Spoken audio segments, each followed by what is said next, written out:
Let us go with the question number second. Over here, x, y and z.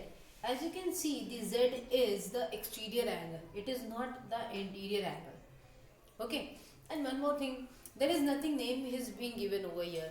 क्या हम इसे कुछ इस तरह से नेम दे सकते हैं? By our own, A, B, C and this is like D. Okay. So now what we gonna do is, first of all, solve करने के बहुत सारे मेथड है. आप कौन सा मेथड यूज करेंगे, इट्स ऑन यू. यहाँ देखो, ये 50 डिग्री है. ओके, ये 50 डिग्री है, तो ये वाला जो एंगल होगा, दिस वन इंटीरियर एंगल, ये भी 50 होगा. Because in the parallelogram opposite angles are equal. अगर ये 50 है, तो अगर आप ये वाला एंगल देखोगे, z और इस ब्लू वाले एंगल को, they are making a linear pair.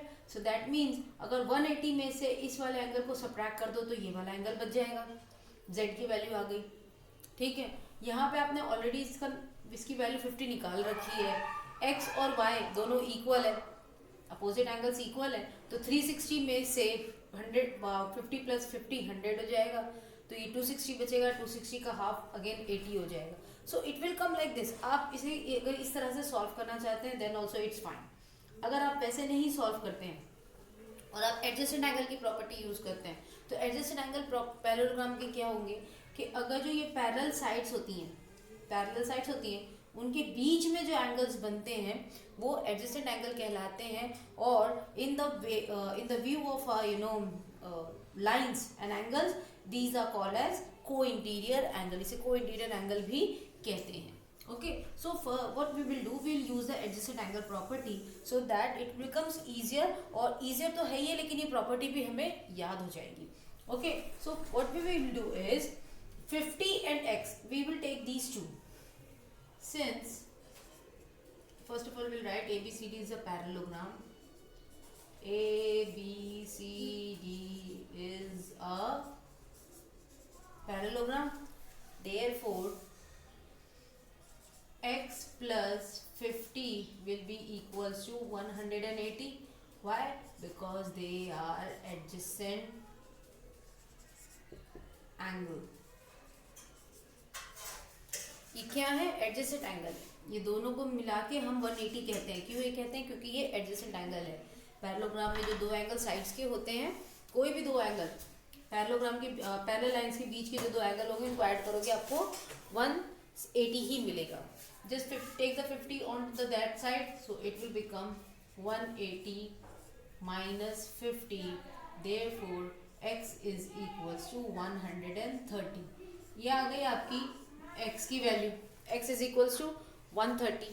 ठीक है, अब यहाँ से हम बाकी की दोनों वैल्यूज निकाल सकते हैं. As we have now taken out the value of x, अब देखेंगे ना, x और y इन दोनों की वैल्यू इक्वल होगी. क्यों होगी? क्योंकि ये दोनों अपोजिट एंगल हैं ऑफ द पैरेललोग्राम. सो हम लिखेंगे therefore x is equals to y. x की वैल्यू क्या हो जाएगी? y. तो y की वैल्यू भी क्या हो जाएगी? 130. क्योंकि जो x की वैल्यू है वही y की वैल्यू होगी, क्योंकि x is equals to y.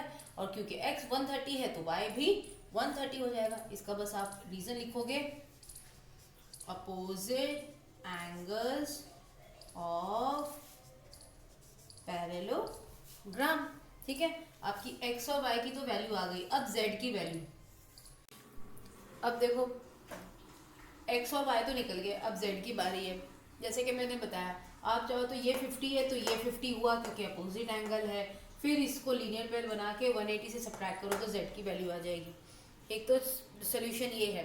एक और इजी सोल्यूशन अगर मैं आपको बताऊं, और अगर आप उस चीज़ को याद रखें, so it will be very useful for you.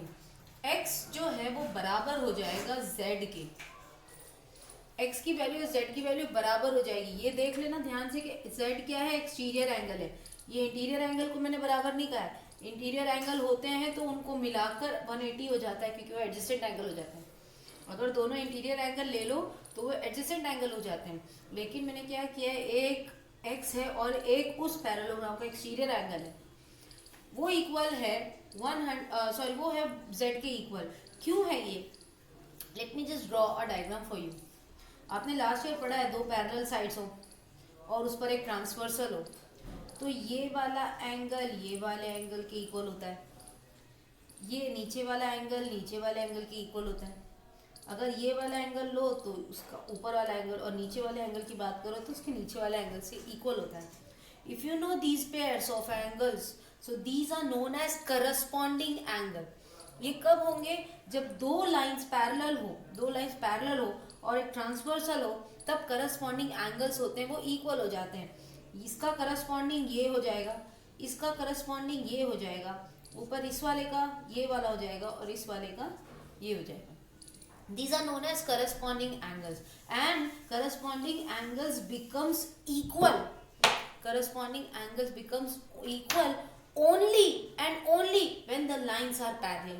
अगर आप देखोगे AB जो है और DC जो है ये पैरेलल लाइन है, क्योंकि ये पैरेललोग्राम है ना, तो ये पैरेलल लाइन हो गई। और ये जो BC है इनकी ट्रांसवर्सल है, तो देखो ये वाला एंगल और ये वाला दोनों ऊपर ऊपर की तरफ एंगल आ रहे हैं, तो ये क्या बन गए? Corresponding angle. So we will write as these are corresponding angles. Therefore Z is also equals to 130. आपके सारे आंसर्स आ चुके हैं। X भी 130, Y भी 130 और Z भी आ गया आपका 130। तो आप यहाँ पे लिखोगे therefore x is equals to y is equals to z is equals to 130। सबकी वैल्यू क्या आ गई आपकी? 130 डिग्री, और ये है आपका फाइनल आंसर।